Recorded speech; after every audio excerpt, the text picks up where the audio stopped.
get through this whole body of content. We're creating a whole body of content. And so the first piece is, or one of the pieces is, we think that home ownership is a real important aspect of life. And so everybody, for a number of reasons, should be able to own their own home. And so today, particularly with technology being what it is and being able to examine data the way that we examine data, we shouldn't have to use outdated post-World War II qualification methods for someone to get a loan. There should be other ways that we can determine somebody's creditworthiness and their ability to get a loan. And if they can't, figure out ways to help them, because we think that people have a stake in the system if they own a piece of real estate. We're sold on it. We believe in real estate with a passion. It is under all is the land, and this is a critical piece. So one of our premises, Data Advocate, is to figure out, or at least to advocate for, everybody having the ability to own their own home, and from that build wealth and build generational wealth. So that's a big piece. Then another big piece is land use policy. Now, what's the first premise you have on the list there? I don't have it in front of me. Everyone should be able to purchase a home, and a program for everyone to achieve if they desire. Home ownership being the foundation of generational wealth building. Yeah. So again, we know our personal experience that people that own homes typically build more wealth than those people who don't. And they live in more solid communities. And they're oftentimes more solid. They make for a more solid, a better community environment. Right. So how do you give people the opportunity to do it? First, you have to even teach them that there's a value to it, because a lot of people have not been brought up in a world where they even think about owning their own home. And so there's this whole educational process and socialization process. And at the Data Advocates, one of the things we stand for is trying to give everybody the opportunity to own a home. Premise number one. What's the next thing we talk about? Premise number two is private property and private property rights. They're So, key to the success to the endeavor under all is the land, turning aspirations into reality. And that yes. comes with mindset and so much of a background on home ownership. Yeah, so one of the things we need to do, we got it somewhere, is go back and get the NAR preamble to the Code of Ethics, which lays out, and then we put it in bullet form. Like, what's our purpose? And it's to get the most out of the land. And we mean broadest home ownership, building a functioning cities, supporting healthful environments, right? Those are all important things to itemize, because those are things that are typically important to people. And so if we're going to prioritize life, and we're going to prioritize business, and we're going to prioritize what we do, we should do so around those things that are of the highest priority and things that can help us solve the problems and the issues of the day. So we believe that land use is a real important part of civilization. And over the years, there have been different land use policies, and it's typically tied to transportation, different land use policies of civilizations. Going back to the Romans, what was one of the foundational things the Romans did? Love them or hate them? Roads, right? So the Romans brought roads. And cities built up around roads. And so there's always the use of the land, how it's utilized, and value is derived from that. And demand, utility, scarcity, transferability, value is derived from that. So land use. And so typically in a society with a government structure, the governing structure sets the land use and then creates policies and funding to, particularly in a free society, to encourage that objective. And so we've had different land use policies in this country for many, many years. And so now we're talking about one of the ways that land use policy is enforced is through zoning. So we're going to need to have conversations about zoning and what zoning is and how zoning benefits and how zoning handicaps. And so it's really interesting because zoning is typically a restraint on property rights. I mean, that's the way most of us look at zoning. It's a restraint on property rights. And so here on the one hand, if we say we're all for property rights, we ought to all be against zoning. But then some people say, well, the zoning makes it better living conditions.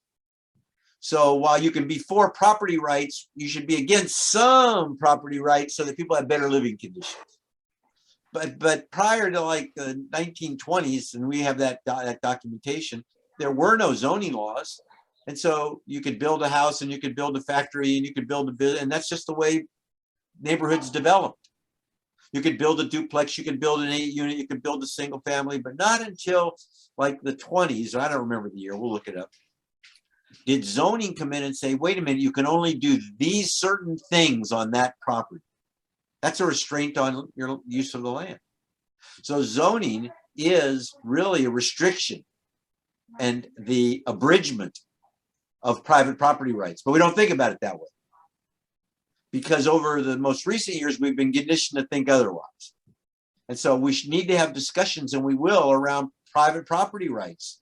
And we will advocate for private property rights, and we will go deep into zoning, how zoning affects climate change, how zoning affects racial equity, how zoning affects affordability, how zoning affects availability. And so that's the piece on land, on real estate, real property rights. So we're going to develop a whole bunch of information and resource around the concepts and the ideas, as if you and me and John Riley were in the classroom teaching people about these things, because these are critical pieces to know and understand if real estate's your bag, right? Anything to add, John Riley? No, we'll go into it in depth. In depth. What's the next one? Well, premise 4 deals with current. 4, what about 3? You were, okay. The major issues of our time can only be solved by bringing to bear our largest single asset class, real estate. So this is a major premise. And the data that it generates, because under all is the land, in a smart and efficient manner, which is turning information into insight. So what we've got is, in this, well, let's go back to land use. We've outgrown the old land use policy. Well, that's what you talked about, because it was functionally obsolete. It's functionally obsolete. So what happened is the old land use policy was built first upon the freeway system. And so populations grew up around the freeway systems, around the transportation system. Prior to that, it was around the railroads. And the cities and populations grew up around the railroads. And prior to that, it was around the Erie Canal or whatever, right? That the population centers all pop up and grow around transportation. And so now we know that the old policy, which is the policy in use today, is, and part of it we explain when we're talking about lending, is drive till you qualify. So we've got these major problems in our society, major problems. Things like people can't afford to own property. Right. So the American dream is now unaffordable. And then we've got homelessness. And then we've got climate dynamics. Well, you've got blight, which is even worse, because that denigrates a community, because it's unkept and becomes issues for undermining the value of property across all of the demographics in the community. Yeah, and one of the causes of blight would be homelessness, right? Right. So you've got these major problems. We're identified. This is part of what we're going to do. We're going to identify the major problems facing our civilization today, our country. The major problems are, add to it if you like, give us the priority if you like, but here's what they are. The first one is housing affordability. Go back to our major premise. Everybody should be able to own a house.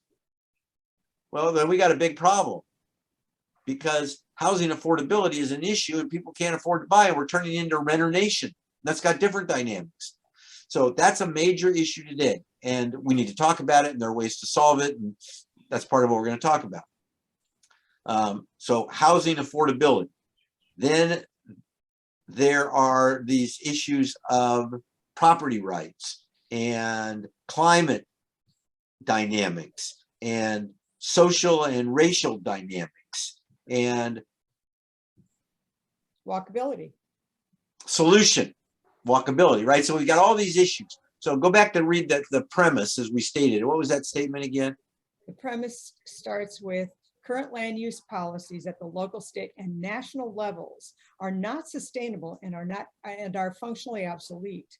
So walk down the street, walk about a mile from where you live. You'll find out that the thoroughfares are not well kept, that there's weeds and grass. They can't supply water to the vegetation so it grows. Every city in the United States, you see this. The graffiti on the walls, every city, you can't maintain it, you can't sustain it, you can't police it, you can't provide fire protection, you can't raise the taxes so that you can. This idea of drive till you qualify doesn't work anymore. You can't keep sending people further out, further out, further out. Because what happens is the land just keeps getting more and more valuable for a number of reasons, one being inflation, but the land keeps getting more and more valuable. So as the value of the land goes up, and part of that's because of zoning, so you take a piece of property where you can build one unit on it, and then the property starts to wear out, so it's actually physically deteriorating, but at the same time the price is going up, so what's going up is the value of the land. So that means that now the property is not affordable, and the only way to bring affordability back into the picture is change the zoning, change the land use, where you once could put one unit, put 2 units. You just doubled the usage of it. Now you've made the property more affordable. So one of the solutions is through revamping our zoning regulations, and one through increasing density. And what increasing density will lead to, and you already said it, is walkability, right? So current land use policy with zoning that has minimum lot sizes and fewer people living on the property actually has got social consequences.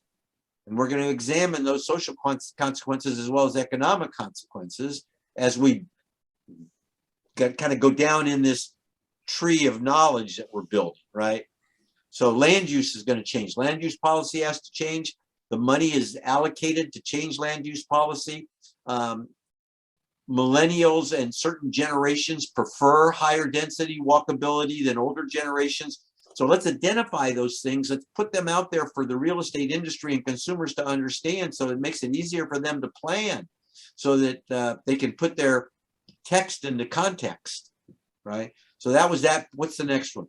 Well, we talked about the history of zoning and the NIMBY and YIMBY pieces, and why the increased density is going to be a problem, because with increased density, right, there's less housing. And so right now we're looking at the crunch for housing availability as well. So with less, so right now the push is to more density, higher density. Right. And higher density then creates more housing opportunity, right? Because we can put more properties on the lot. And so that's actually what you want to see, is increased density, more mass transit. And we're seeing it's also, isn't it going to also impact just roads and highways, because people are going to want more bike lanes, and that'll have to change everything, including neighborhood designs. And that's all taking place in redevelopment incentives. But again, all of this under the what? Under the land use policy, changes in land use policy. And it won't take place overnight. It's going to take time, but policy and money is there to make that happen. And we've just outgrown the way that we've been using the land. And now we have to be smarter about it. And really the only way to be smarter about it is to utilize data to help you get a unified view of residential, commercial, industrial, and how that might affect volatility, value, appreciation, walkability, a number of different things, so that people can make more informed decisions about where they buy. Because another potential premise is people won't necessarily live in the city where they work. And so if they don't live in the city where they work, how are they going to learn all about the different city and about what they want? They would learn somehow online and then go to that part of the country and live and work somewhere else. So changes in land use, changing in jobs. We see big companies already changing their work weeks, right? Big time changing their work weeks. And if people don't have to commute to the office, that'll change people's habits about where they live, how they live. And so land use policy, again, big subject, and we're going to talk about it on the Data Advocate. What's the next one?